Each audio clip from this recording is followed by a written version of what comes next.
The metal lead guitar method is a very ambitious method. It's pretty fast-paced. So here I'm going to talk about why that's the case and specifically what to do if and when you run into what I call a wall, which means you run into something that you just can't seem to get.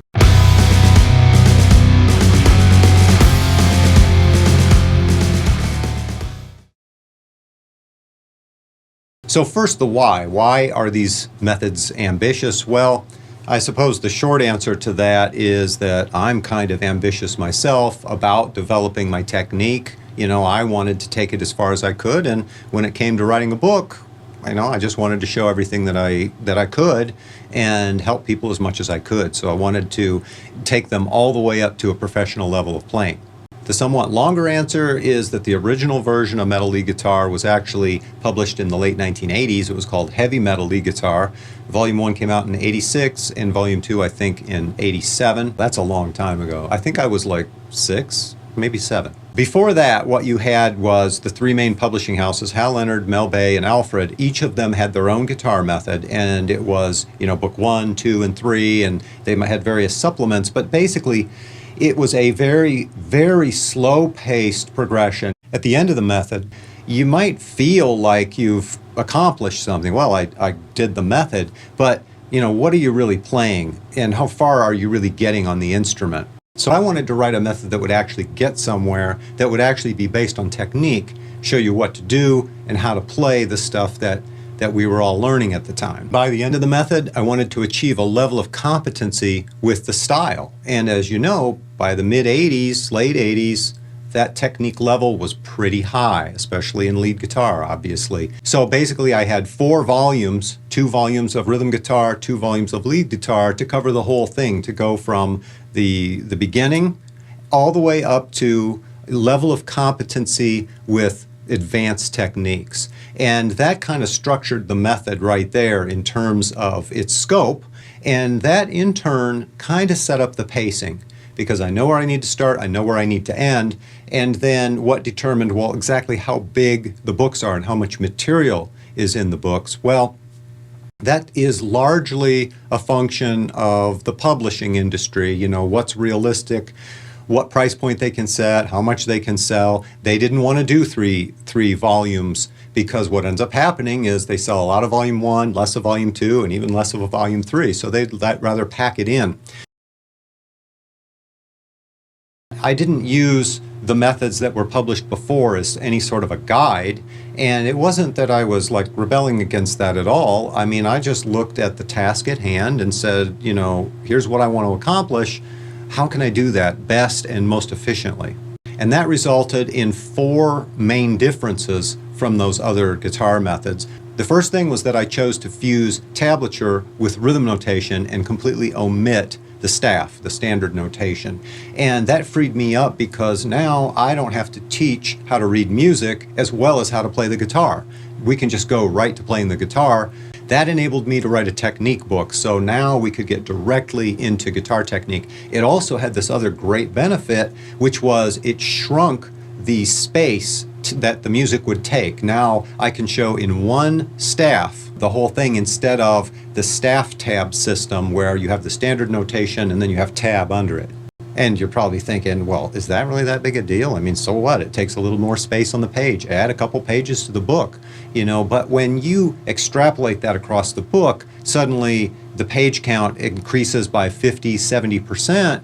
Well, actually that is a problem, because now the publisher is saying, no, we have to, for price points, we have to do a, what do they call it? Non-perfect binding, staple binding book. They want to publish it cheaply, and that means that they have a certain limitation. They can only do so many pages, and you can see what starts to happen. It's like the constraints of the product end up coming back on what I can do with the product. So it turned out to be a really good thing that I could make the notation much more concise, and that I could put as much material in them as I did.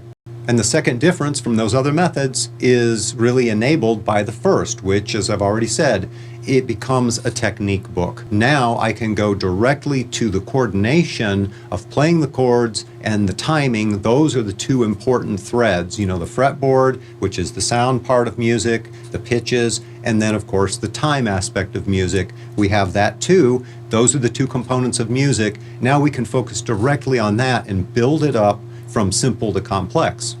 The third thing I did was I wrote a bunch of original music, the form of studies that are gradually increasing that apply the ideas taught.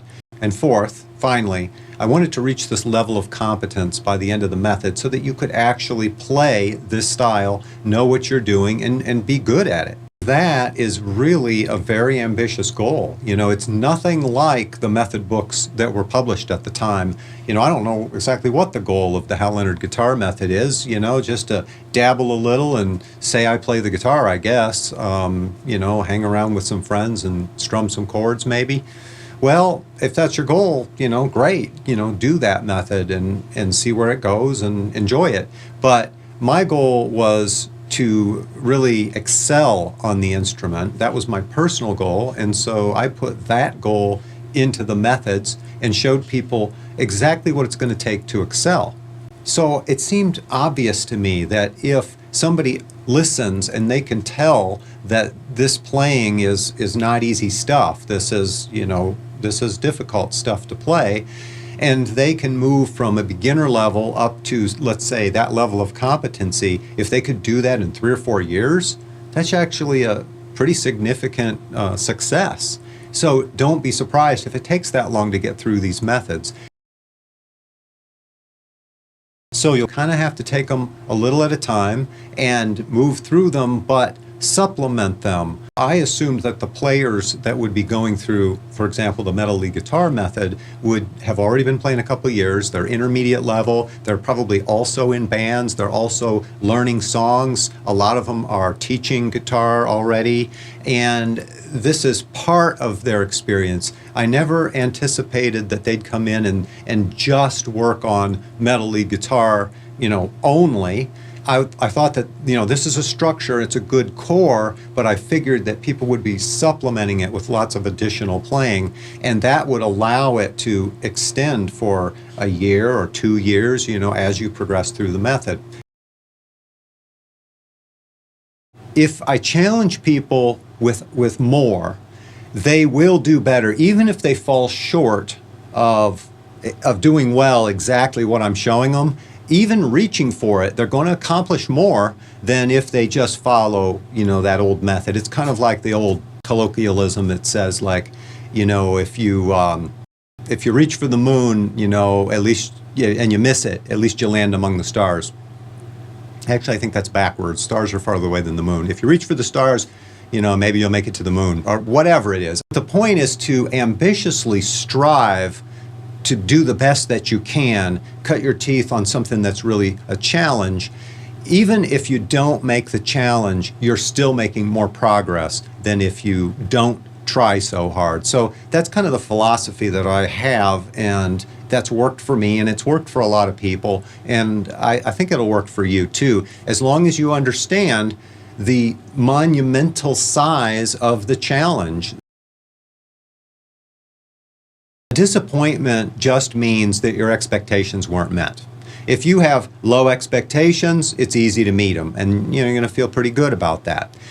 Obviously, if I set the bar way up here and you fall short of that, you know, you might not feel good about that. So this is the important thing. I want you to understand that it's ambitious. Don't set your expectations necessarily at mastering it, or certainly not quickly. Understand that it's a process that should and will most likely take years. So what do you do when you're moving through this guitar method and you hit the wall? You come up to something and you practice it and you get a little better, but you don't get enough to really get it and move on. And you feel after a while like you're just kind of standing still, or beating your head against the wall, beating your head against the wall, beating your head against the wall. And you're just about to... Don't do that. The guitar gods may become angry. Most commonly, this happens when people move from chapter 1 into chapter 2. And what's really going on here is, as I said before, it's an intermediate level. I'm assuming when you come into Metal Lead Guitar Volume 1 that you've been playing a couple of years, that you've dabbled at least with lead guitar, you've tried playing melodies and solos, you're familiar with string bending. So chapter 1 is really just a review, or should be a review, just to make sure that we're all on the same page, that you're familiar with these basics, that you can read the rhythm notation and you can actually play the song. If that's solo number 1, Open Fire, if that is not relatively easy for you to get down, then you're probably not ready to begin the method. In that case, what you should do is you should go over to the Metal Lead Guitar Primer and go through that. The primer goes back to the beginning and expands the content, looks at each part of the process, then puts things together in a much more gradual way. It actually continues to build past the level of chapter 1 in Metal Lead Guitar, right up to chapter 2. And I should also say this about the primer. It's actually quite ambitious in and of itself. I mean, my Metal Lead Guitar Primer has more material and higher level of challenge than some lead guitar courses in their entirety. So it's really a lead guitar course in its own right, and make sure that you can do at least the bulk of that and that you are familiar with all the concepts and all the techniques there, so that when you hit Metal Lead Guitar, you hit the ground running.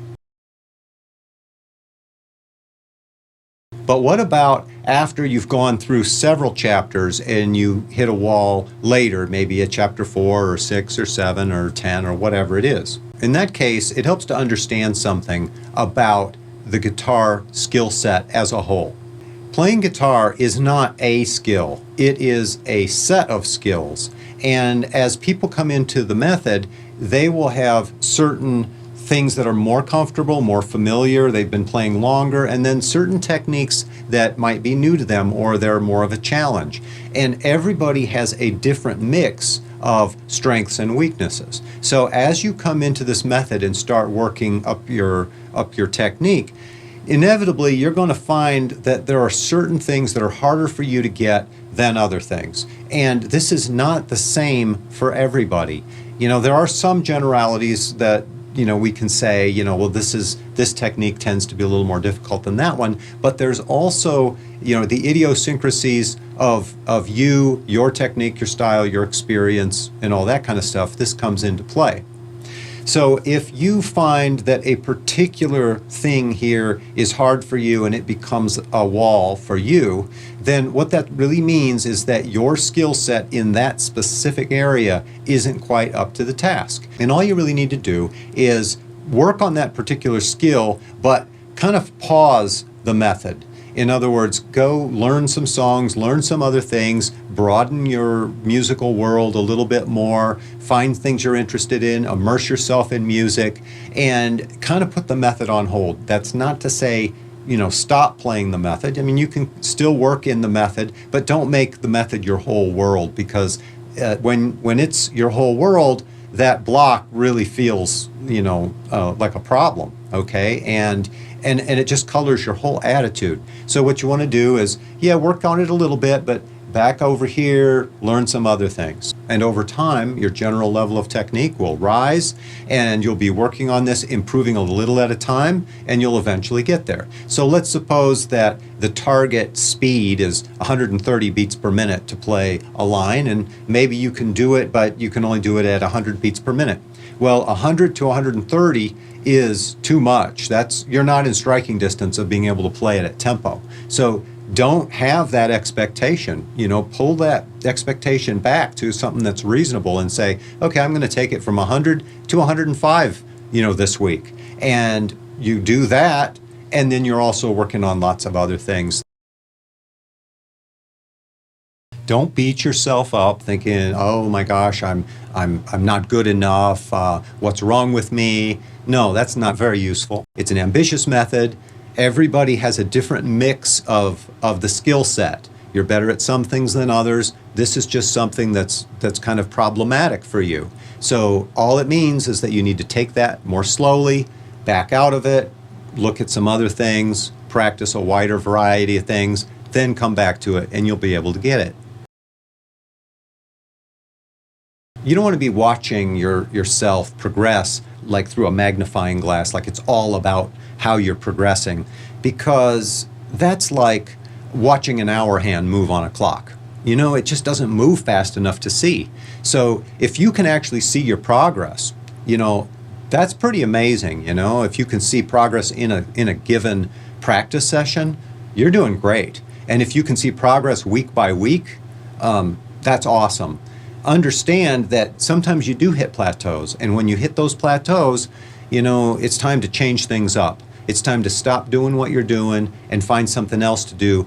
And one of the best antidotes is to immerse yourself in music you like, because then you stop paying attention to that hour hand. You stop looking for progress to feel okay about what you're doing, and you start enjoying the playing of music. You know, that's kind of the point, you know.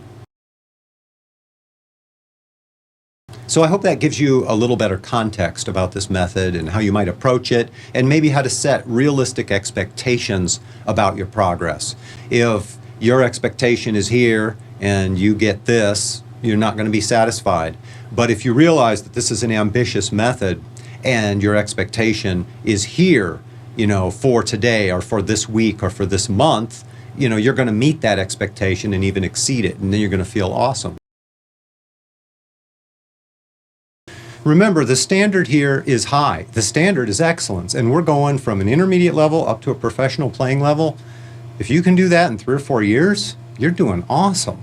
And you know, even if you've been at it for 10 years or 15 years or 20 years, you know, maybe you took a break or you didn't take it all that seriously for a while, now you're coming back to it, you know, take your time with it, recognize you are where you are, and celebrate your little victories along the way. You know, stop looking at, here's where I want to be and I'm not there, so I'm not happy, and start looking at, I am where I am, accept where you are, and then look at the gains you're making. The question isn't how good that guy is or how good you could have been if. The question is how much better you are today than you were yesterday or last week or last month.